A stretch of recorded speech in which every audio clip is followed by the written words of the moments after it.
Et assez brièvement, quand j'entends les propos, moi je suis quand même assez effaré, je respecte vos positions, c'est la démocratie.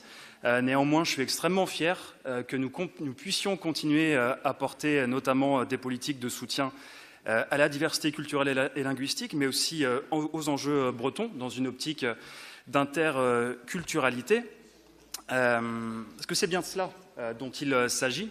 C'est une identité qui n'exclut pas, c'est une identité qui relie, une identité qui s'inscrit dans une logique de fédéralisme culturel. Et aujourd'hui, dans un monde traversé par les replis et les crispations identitaires, faire le choix de soutenir cette diversité culturelle et linguistique, et notamment les enjeux bretons à Nantes, ici, c'est affirmer une autre voie, c'est affirmer la voie de la tolérance, de la diversité et de l'ouverture.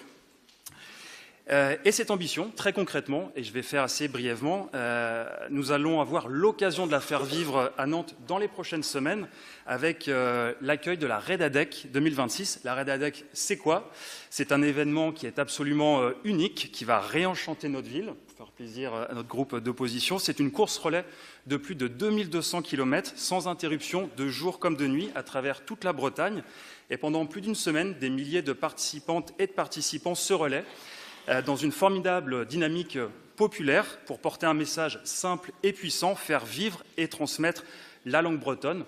C'est à la fois un événement sportif, culturel et profondément politique au sens noble du terme. C'est un moment de mobilisation collective, intergénérationnelle, qui dépasse largement les seuls cercles militants pour toucher un public très large.